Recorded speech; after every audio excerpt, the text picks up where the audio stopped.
All right, 2 Kings 5 and 6. And again, our series is on the kings of Israel and Judah, but for 5 or 6 weeks it's about Elijah and Elisha because this is when their ministry was, right? Last week, miracles Elijah continued, and this will be more of the same. This week we'll begin with the well-known story of the leper healed and then a military victory. So, I'm going to read the whole 5th chapter of 2 Kings and comment as we go. All right, here's one of these examples of God intervening in the life of a non-Israelite, the Syrian general named Naaman. For the most part, he dealt with his people in the Old Testament, but there was times like Rahab, Ruth, or he saved the city of Nineveh with Jonah. So there's a general in Syria who's currently fighting with Israel, and perhaps the Lord sees something in this man. All right, so the Lord must have seen, they said, good in Naaman and allowed this. Chapter 5. Now Naaman, captain of the host of the king of Assyria, was a great man with his master, and honorable, because by him the Lord had given deliverance unto Syria. He was also a mighty man in valor, but he was a leper. So with all that things, sure didn't mean anything to him because he had the cursed disease of leprosy. And the Syrians had gone out by companies and had brought away captive out of the land of Israel a little maid. And she waited on Naaman's wife, and she said unto her mistress, Would God my Lord were with the prophet that is in Samaria, for he would recover him of his leprosy. And one went in and told his Lord, saying, Thus and thus said the maid that is on the land of Israel. And the king of Syria said, Go, and I will send a letter unto the king of Israel. And he departed and took with him 10 talents of silver and 6,000 pieces of gold and 10 changes of raiment. So for the king to do this, he must have thought really highly of Naaman. And he brought the letter to the king of Israel, saying, one thing I'm sure too, those days, even today, depending on what part of the world you live, there's no leprosy in this area, but that's like a death sentence. So he had nothing to lose. So I guess he's saying, well, this is a glimmer of hope. And I've heard some stories about this Elisha in Israel, so maybe something could happen. So the king sends all this money to the king of Israel, said, Can you help my general? And he brought the letter to the king of Israel, saying, Now when this letter is coming to thee, behold, I have therewith sent Naaman my servant to thee, that thou mayest recover him of his leprosy. And it came to pass, when the king of Israel had read the letter, that he rent his clothes and said, Am I God to kill and to make alive, that this man doth send unto me to recover a man of his leprosy? Wherefore consider, I pray you, and see how he seeketh a quarrel against me. So he's doing war, and the king panics and saying, I can't do anything about this. Why is he coming to me? You know, I'm not a doctor. So verse 8, And it was so, when Elisha, man of God, heard that the king of Israel had rent his clothes, that he sent to the king, saying, Wherefore hast thou rent thy clothes? Let him come now to me, and he shall know that there is a prophet in Israel. All right, so the king of Aram wants help to help his great general. He sends word to the king of Israel, who's not serving God. This is Joram, Ahab's second son reigning, so the wicked Ahab. And he panics. And when Elisha hears him, he basically rebukes him and says, There's not a prophet in Israel. In other words, so Elisha is basically saying, Stop whining, send him to me, and with God's help, I'll take care of this situation. So Naaman goes to Elisha, so they send him to there. So, you know, it's a long journey, plus I'm sure with leprosy, it's more difficult because he's not feeling the best. So Naaman came with his horse and with his chariot, and stood at the door of the house of Elisha. And Elisha sent a messenger unto him, saying, Go and wash in Jordan 7 times, and thy flesh shall come again to thee, and thou shalt be clean.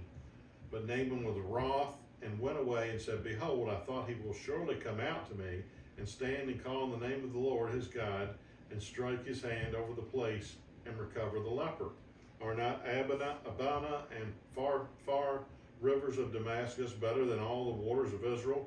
May I not wash in them and be clean? So he turned and went away in rage. All right, so Naaman goes, first of all, he's turned off by Elisha, and I guess if you don't know any better, he figures I've traveled these maybe hundreds of miles, which is those days when it's just on horseback. He gets there, hears about this great prophet who can do things for him, and then he goes to see him, and the prophet doesn't even come out, and he just sends somebody out and says, go and dip into the Jordan 7 times. It probably is not the best river in the world. So he said, hey, he's saying to himself, how absurd is this to go out there and dip into this nasty river 7 times, and all of a sudden I'm going to be clean. But thankfully for Naaman, he had a good servant with him, someone who used some common sense. In verse 13 it says, and his servants came near and spake unto him and said, my father, if the prophet had bid thee to do some great thing, wouldest thou not have done it? How much rather than when he saith unto thee, wash and be clean? So in other words, he said, if he told you to climb up this great mountain, chop down trees, build a temple, give all your money, would you do that? He said, to get rid of leprosy? Yeah, he's always saying, dip in that Jordan 7 times, and, what have you got to lose?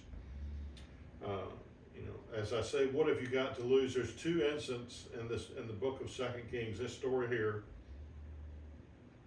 and another one coming up about a situation where people had absolutely nothing to lose, and as a result, the Lord turned things around immediately.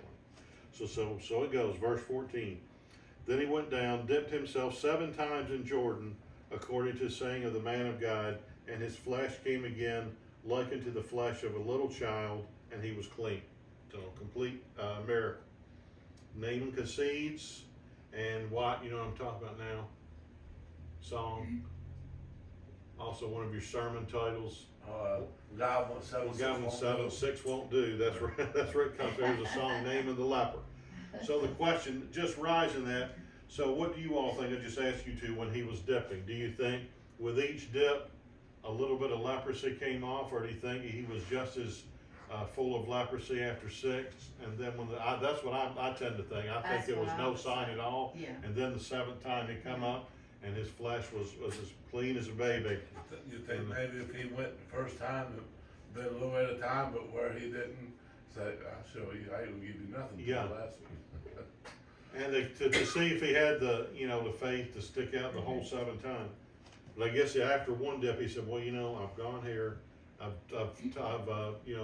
took off my armor, got in this nasty water, I've gone down and got wet, I might as well finish this off and see what happens. But that's also an example of be persistent, be obedient, and allow the Lord to do something. Can you imagine what Satan was whispering in Yeah, his he's ear? saying, you dummy.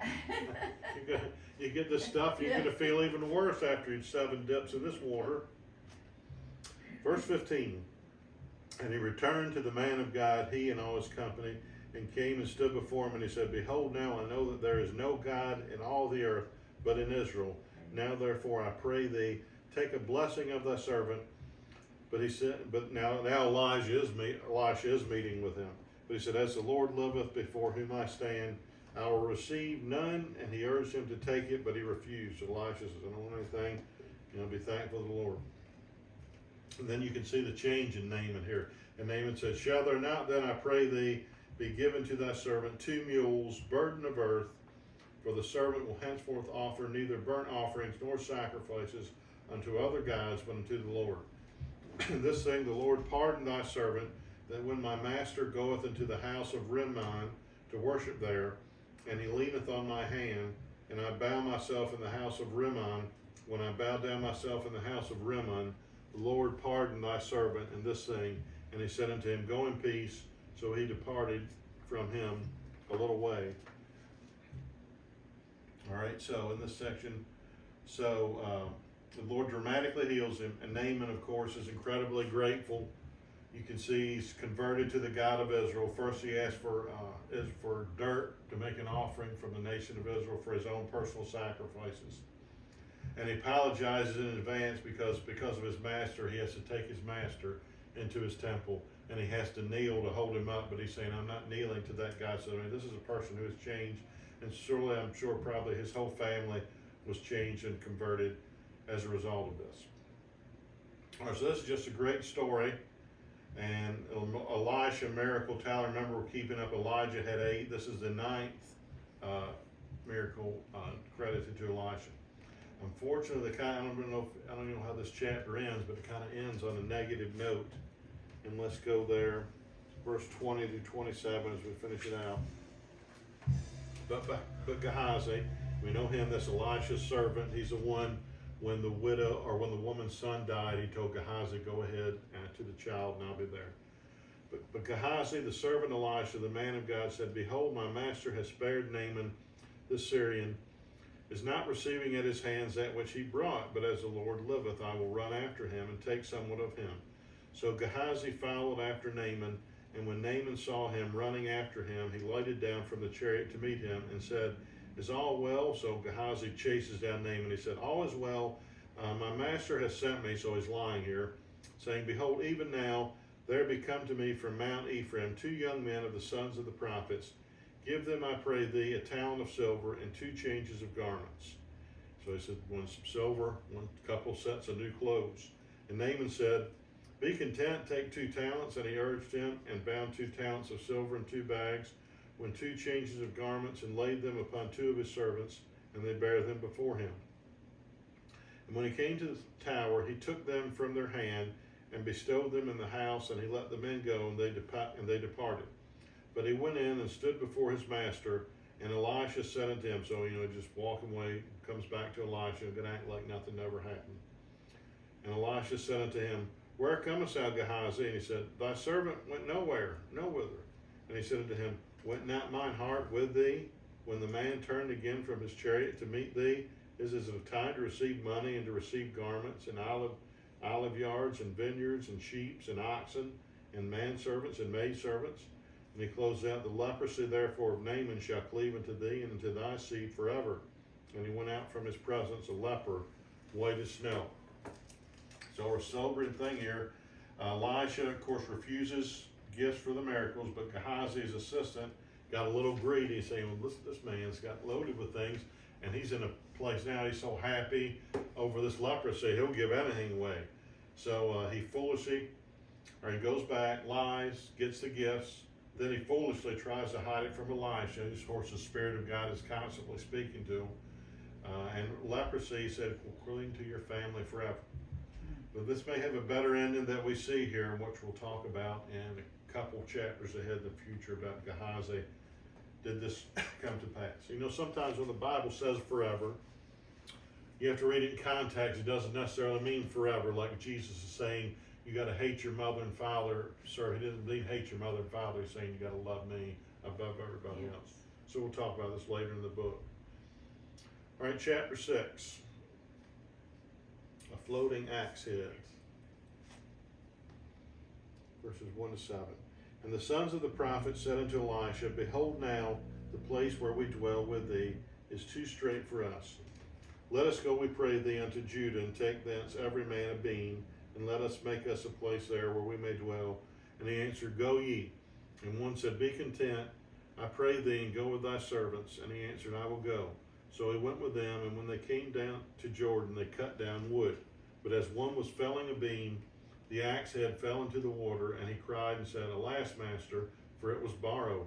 And the man of God said, where fell it? And he showed him the place, and he cut down a stick, cast it in hither, and the iron did swim or float. Therefore said he, take it up thee, and he put out his hand and took it. All right. This is, the 10th miracle attributed to Elisha. It's a case of a borrowed axe. The time of Elisha, sure everything else, like we talked about how when the food he was cooking became poison, spices weren't a dime a dozen, so they went and had to go get stuff from the outside, and they accidentally got poisoned. Here I'm sure tools weren't the same thing, just go down to the hardware store. Sure it took a lot of time and money to make an axe like that float. So if you misplaced something that was borrowed, it was a big deal.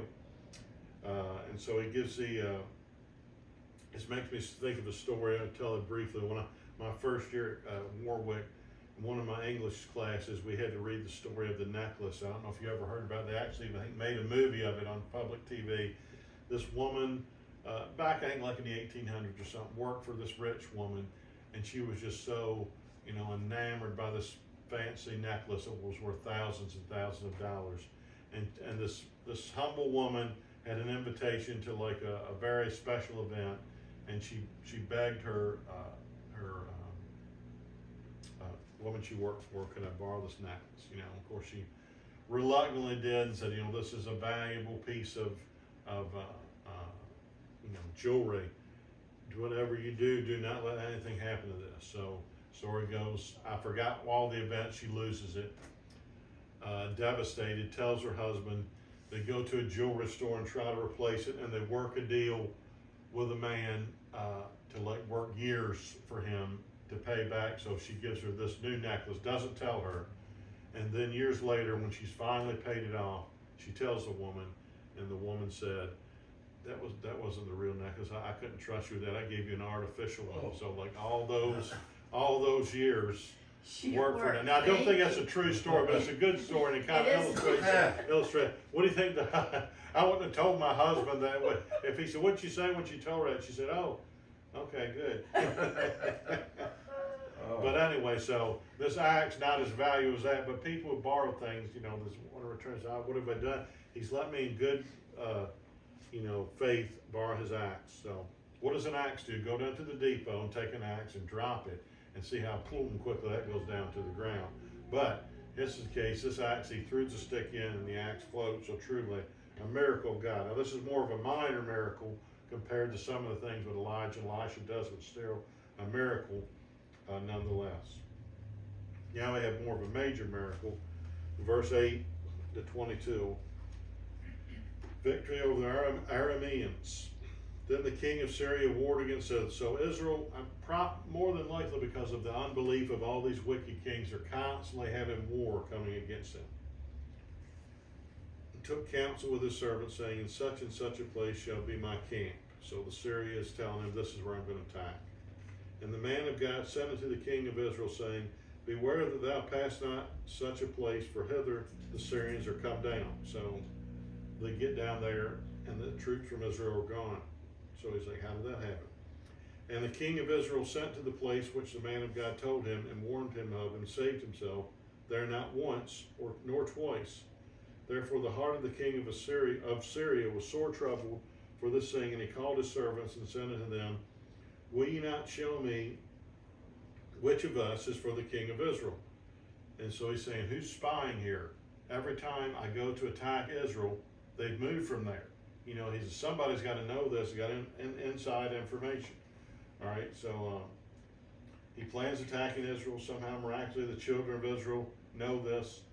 And we'll call this miracle number 11 because Elisha, he's telling him this. So the Lord's speaking it to him. Now, some attribute the miracle of him telling Gehazi he's going to have leprosy on his life, but I don't know if you would list that. I wouldn't really call that a miracle. That's just pronouncing a curse on him. So we'll say miracle number 11 is Elisha telling Israel where to move in advance. In verse 12, he tells the king how he knows this. And one of his servants said, none, my lord, O king, but Elisha the prophet that is in Israel telleth the king of Israel the words that thou speakest in thy bedchamber. So it said, even in thy bedroom, in your privacy, he knows what you're saying. And he said, go and spy where he is, that I may send and fetch him. And it was told him, saying, behold, he is in Dothan. Therefore send he hither horses and chariots and a great host. And they came by night and compassed the city about. And when the servant of the man of God was risen early and gone forth, behold, a host compassed the city both with horses and chariots. And his servants and said unto him, alas, my master, how shall we do? And I remember years ago in the 80s, Perry Stone preached on this very verse here, and he said, answered verse 16, fear not, for they that be with us are more than they that are with them. And Elisha prayed and said, Lord, I pray thee, open his eyes that he may see. And the Lord opened the eyes of the young man, and he saw, and behold, the mountains was full of horses and chariots of fire round about Elisha. And when they came down to him, Elisha prayed unto the people, and said, smite this people, I pray thee, with blindness. And he smote them with blindness according to the word of Elisha. So, the miracle there, he smites them with blindness. So say you're in this predicament, say you're out living by yourself, and all of a sudden you look outside and like 5 or 6 thugs are surrounded by your house. You know, even a locked door is not gonna stop them. You know, what's your first initial fear? Then suppose you looked outside again and saw behind all 6 of them angels of the Lord encamped all around them. What would that fear do you then? Be gone just like that. You could walk out with boldness and say, what are you gonna do? And that's what happened here, I'm sure, when his servant, you know, all of a sudden, first he saw the Syrian army and was afraid, and then he looked and saw all the angels around there, and then all of a sudden he realized, you know, no problem here. Notice it just said a servant, it didn't say Gehazi, so I don't know what's happened to him now. He's just, I guess, dealing with his leprosy. He's on the back burner. Yeah. Gonna deal with him later. Yeah. All right. So as a result of this, they're struck with blindness, which is the 13th miracle attributed to Elijah, in verse number 12. And he peacefully leads them to the camp of Israel, and then they send them home peacefully, which we'll read about here. And Elisha said unto them, this is not the way, neither is this the city. Follow me, and I will bring you to the man whom you seek. But he led them to Samaria. And it came to pass, when they were coming to Samaria, that Elisha said, Lord, open the eyes of these men, that they may see. And the Lord opened their eyes, and they saw, and behold, they were in the midst of Samaria. So their blindness leaves, and they look, they're in the middle of Samaria, or the nation of Israel now. They're like, how did this happen? And the king of Israel said unto Elisha, when he saw them, my father, shall I smite them? Shall I smite them? So he's saying, do I kill them? And he answered, thou shalt not smite them. Wouldst thou smite those whom thou hast taken captive with thy sword and with thy bow? So he's saying, you didn't capture them. This is the Lord's who brought them here. So set bread and water before them, that they may eat and drink and go to their master. And he prepared great provision for them. And when they had eaten and drunk, he sent them away, and they went to their master. So the bands of Syria came no more into the land of Israel. So just a very good ending here. First of all, they're restored from their blindness. They feed and clothe them. Sure, leaving a strong impression on these people, saying, "Oh, this must be the true God. Anyone who has a man who can do this through him." And they go back, and when the Syrian general says, "Well, if they've captured my people, if they know someone who knows how to curse them with blindness, you know, what can we do against that?" And then he doesn't harm them and sends them back, so he stops fighting them again. So these miracles that Elisha's doing are accomplishing things for the kingdom. And chalk up and down. I wrote 13, but I think that's number 12. We got to get to 16, of course, if Elijah had 8. All right. And one last thing. For some reason, this story cuts off in the middle of the chapter, so I'll leave you hanging. So you'll all come next week. Of a situation of a horrible famine that strikes the land, you know. So we'll close out with this, verse 24. And it came to pass after this, that Ben-Hadad, king of Assyria, gathered all his hosts and went up and besieged Samaria. And there was a great famine in Samaria, and behold, they besieged it until an ass's head was sold for 80 pieces of silver. So a donkey's head, 80 pieces of silver. And the 4th part of a cab of dove's dung for 5 pieces of silver. So dove waste.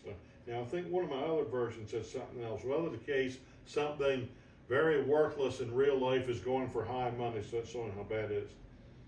And then it really shows how bad it is here. Right? Before I read verse 26, all right, famine, something I can say with confidence, no one in this room has experienced. Maybe someone may have been hungry for a meal or something every now and then, but we don't know what some of the world has to live like in here. And in this case, it was man-made because he shut off all, you know, the world wasn't connected like that. You couldn't go out and you know, ask for help. He shut off everything from coming in there, and they've got no food. So he just says, you know, we'll just starve them out. When we're here in America, we can't relate to this. I remember when I was in Lee College, our seminary, my roommate was from Jamaica, and he had a friend from Africa, and they were over there, and his friend from Africa told him, said, "Fix me something." He said, "What?" He said, "This is a land of abundance. Fix me anything." Like, you know, where he said he was in the promised land now. Well, they were not in the land of abundance. How bad was it? Verse 26. And as the king of Israel was passing by upon the wall, there cried a woman to him, saying, Help me, my lord, O king. And he said, If the Lord do not help thee, whence shall I help thee? Out of the barn floor, or out of the winepress? So he's saying, if God can't do this, I can't help you. And the king said unto her, What aileth thee? And she answered, This woman said unto me, Give thy son, that we may eat him today, and we will eat my son tomorrow. So we boiled my son, and did eat him. And I said unto her the next day, Give thy son, that we may eat him. And she hath hid her son. So that's how bad things are getting. Now, one, you weren't the best mom in the world to give into that, and then the other mom, at least she was looking to save her son, and then she hid hers. It makes you remind you of the two prostitutes who stood before Solomon, who were finding who the baby was. So when the king hears this, and it came to pass when the king heard the words of the woman, that he rent his clothes, and he passed by upon the wall, and the people looked, and behold, he had sackcloth within upon his flesh. You know, that's what people did when they were mourning. Then he said, God do so, and more also to me, if the head of Elisha, the son of Shaphat, shall stand on him this day. So he's saying, you know, whatever happened to that child, let it happen to me if I don't have Elijah's head by the end of the day. Then verse 32, but Elisha sat in his house, and again not worrying him sure a bit, and the elders sat with him, and the king sent a man from before him, but ere the messenger came to him, and he said to the elders, See ye how this son of a murderer, that being Ahab, has sent to take away mine head? Look, when the messenger cometh, shut the door, and hold him fast at the door, is not the sound of his master's feet behind him. So they're going to send for Elisha. Elijah says, Don't let him in. And while he yet talked with him, behold, the messenger came down unto him and said, Behold, this evil is of the Lord. What should I wait for the Lord? Why should I wait for the Lord any longer? All right, so famine, see how horrible the famine is. We hear the prices of non-appealing food, the horrible situation with this woman who boils her infant son, and he blames Elisha for some reason, blames, with something of the sins of his own sins to go get him. And this sets the stage for what will be a dramatic change of events next week. And again, another example, like with Naaman, what have you got to lose from these lepers that God's going to use next week? Miracles. So more miracles for Elijah this week. Next week, more miracles from him. And finally, we'll begin to talking about some kings again from Judah. We'll write a few names on this list down here. All right, we'll wrap that up now. Anybody have any comments or questions? All right. Lord, we thank you for this time together. Help us take this lesson to heart and bless the remainder of the service today. In Jesus' name, amen. Thank you guys for coming. Oh, you're welcome, honey.